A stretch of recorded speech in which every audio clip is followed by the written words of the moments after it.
जय हिंद दोस्तों, कैसे हैं आप सब। Welcome back to A to Z study. दोस्तों, आज के इस सेशन में हम 19 जून से रिलेटेड करेंट अफेयर्स के प्रश्न और उसके साथ साथ उससे रिलेटेड स्टैटिक जीके के प्रश्न हम कवर करते चलेंगे।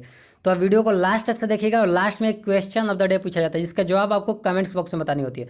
और अगर उस प्रश्न का आप सही जवाब बताते हैं तो अगले दिन के सेशन के लास्ट में आपका नाम भी अनाउंस किया जाता है।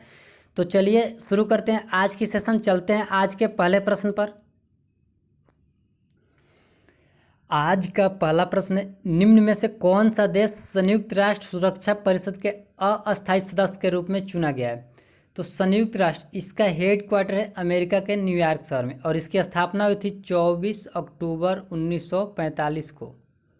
संयुक्त राष्ट्र संघ के 6 अंग होते हैं। पहले हम उन 6 अंग को देख लेते हैं, उसके बाद इस प्रश्न का जवाब देखेंगे। तो जो संयुक्त राष्ट्र संघ के 6 अंग हैं वो हैं महासभा, सुरक्षा परिषद, आर्थिक और सामाजिक परिषद, प्रन्यास परिषद, अंतर्राष्ट्रीय न्यायालय और सचिवालय। इन 6 अंग में से जो आपको दिख रहा है सुरक्षा परिषद के 15 सदस्य होते हैं, 10 अस्थायी सदस्य और 5 अस्थायी सदस्य। इसके 5 अस्थायी सदस्य हैं ब्रिटेन, चीन, फ्रांस, रूस और अमेरिका, जबकि जो 10 अस्थायी सदस्य होते हैं उनकी चुनाव हर साल होती रहती है। तो इस बार 2020-21 के लिए अस्थायी सदस्य की चुनाव हुई है, जिसमें ये जो आपको चारों ऑप्शन में दिख रहे हैं भारत, आयरलैंड, मैक्सिको और नॉर्वे, इन चारों को अस्थायी सदस्य के रूप में चुन लिया गया है। तो इस प्रश्न का सही आंसर होगा ऑल ऑफ दीज। भारत भी 8 साल बाद 8वीं बार बना है सुरक्षा परिषद का अस्थायी सदस्य। इससे पहले भारत कब बना था? 2011-12 में।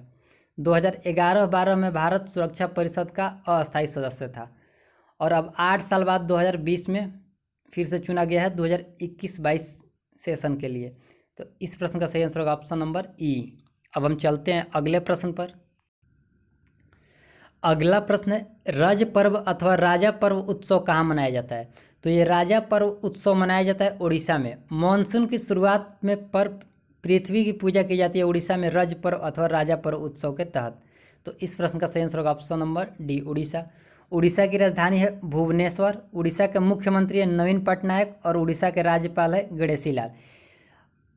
रज पर्व के अलावा और भी जो महत्वपूर्ण पर्व है नीचे लिखे हुए हैं कौन कौन से। तवांग महोत्सव ये मनाया जाता है अरुणाचल प्रदेश में। पुष्कर मेला लगता है राजस्थान में।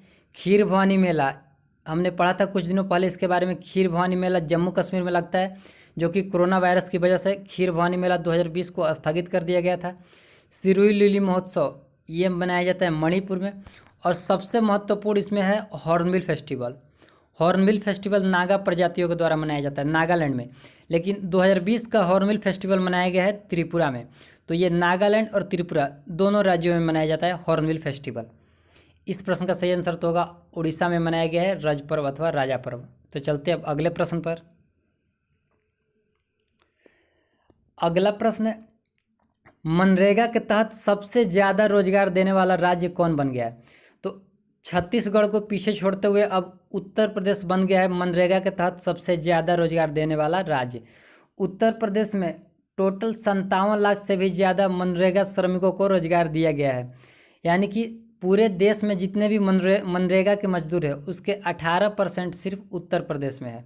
तो इस प्रश्न का सही आंसर होगा ऑप्शन नंबर डी। अब मनरेगा की फुल फॉर्म होती है Mahatma Gandhi national rural employment guarantee scheme, यानी कि महात्मा गांधी राष्ट्रीय रोजगार गारंटी योजना। यहाँ पर एक बात ध्यान देने वाली है कि हम इसे हिंदी में तो पढ़ते हैं मनरेगा, लेकिन इंग्लिश में इसकी स्पेलिंग थोड़ी सी अलग है। MGNREG है, जिसमें जो पहला वाला जी है वो साइलेंट है। तो इस प्रश्न का सही आंसर होगा option number D, Uttar Pradesh. तो यहाँ पर है मैप में उत्तर प्रदेश, ये है उत्तर प्रदेश। उत्तर प्रदेश की राजधानी है लखनऊ और लखनऊ गोमती नदी के किनारे बसा हुआ है। उत्तर प्रदेश के राज्यपाल हैं आनंदीबेन पटेल। मुख्यमंत्री हैं योगी आदित्यनाथ। 80 लोकसभा सीट, 31 राज्यसभा सीट, 404 विधानसभा सीट और 100 विधान परिषद सीट है उत्तर प्रदेश में। उत्तर प्रदेश का राष्ट्रीय उद्यान है दुधवा राष्ट्रीय उद्यान। तो चलते अब अगले प्रश्न पर। अगला प्रश्न है, द्वितीय विश्व युद्ध की 75वीं विजय दिवस परेड कहाँ आयोजित होगा। तो ये होने वाला है रूस की राजधानी मॉस्को में। इस प्रश्न का सही आंसर होगा ऑप्शन नंबर बी।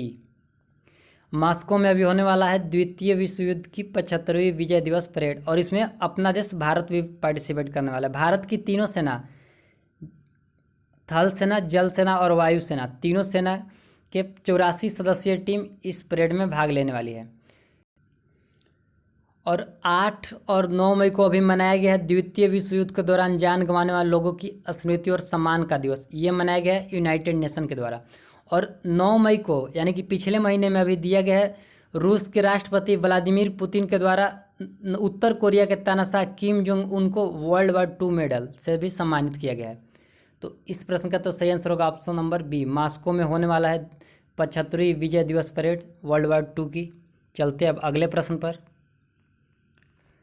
अगला प्रश्न है कर्मभूमि नौकरी पोर्टल की शुभारंभ किस राज्य ने किया है? तो कर्मभूमि नौकरी पोर्टल का शुभारंभ किया गया है पश्चिम बंगाल सरकार के द्वारा। ये पश्चिम बंगाल सरकार ने कोविड-19 महामारी के बीच राज्य में वापस लौटे IT पेशेवरों के लिए नौकरी पोर्टल कर्मभूमि का शुभारंभ किया है। तो इस प्रश्न का सही आंसर होगा ऑप्शन नंबर ए, पश्चिम बंगाल। ये जो आपको मैप में रेड कलर का दिख रहा है यही है पश्चिम बंगाल। पश्चिम बंगाल के पड़ोसी राज्य हैं उड़ीसा, झारखंड, बिहार, सिक्किम और असम। इसके साथ साथ पश्चिम बंगाल 3 देश नेपाल, भूटान और बांग्लादेश से भी अपनी सीमा साझा करता है। पश्चिम बंगाल की राजधानी है कोलकाता। राज्यपाल हैं जगदीप धनखड़। मुख्यमंत्री हैं ममता बनर्जी। 42 लोकसभा सीट, 16 राज्यसभा सीट और 294 विधानसभा सीट है पश्चिम बंगाल में। पश्चिम बंगाल के महत्वपूर्ण नेशनल पार्क्स हैं बक्सा राष्ट्रीय उद्यान, जल्दापाड़ा राष्ट्रीय उद्यान, न्यूरा वैली और सुंदरवन। ये सारे पश्चिम बंगाल में है। चलते अब अगले प्रश्न पर। अगला प्रश्न है विश्व मरुस्थलीय और सूखा रोकथाम दिवस किस दिन मनाया जाता है? तो ये मनाया जाता है हर साल 17 जून को यूनाइटेड नेशन के द्वारा, यानी कि संयुक्त राष्ट्र संघ के द्वारा 17 जून को मनाया जाता है विश्व मरुस्थलीकरण और सूखा रोकथाम दिवस। इस प्रश्न का सही आंसर होगा ऑप्शन नंबर सी। अभी 5 जून को मनाया गया है विश्व पर्यावरण दिवस, 8 जून को मनाया गया है विश्व महासागर दिवस और 10 जून को मनाया गया है विश्व भूगर्भ जल दिवस। चलते अब अगले प्रश्न पर। अगला प्रश्न है एशियाई युवा पैरा गेम्स 2021 कहाँ आयोजित किया जाएगा? तो ये किया जाने वाला है बहरीन में। इस प्रश्न का सही आंसर होगा ऑप्शन नंबर सी, और ये कराता है एशियन पैरा ओलंपिक कमेटी के द्वारा कराया जाता है। चलते अब अगले प्रश्न पर। अगला प्रश्न है अखिल भारतीय फुटबॉल महासंघ AIFF यानी कि ऑल इंडिया फुटबॉल फेडरेशन ने हाल ही में किस पूर्व कप्तान के नाम की सिफारिश देश के चौथे सर्वोच्च नागरिक पुरस्कार पद्मश्री के लिए की है?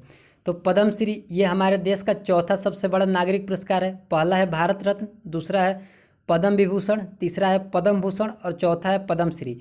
तो अभी पद्मश्री के लिए IM विजयन जो पूर्व भारतीय फुटबॉल कप्तान है इनका नाम की सिफारिश की गई है। तो इस प्रश्न का सही आंसर होगा ऑप्शन नंबर बी, और ये सिफारिश की गई है ऑल इंडिया फुटबॉल फेडरेशन के द्वारा।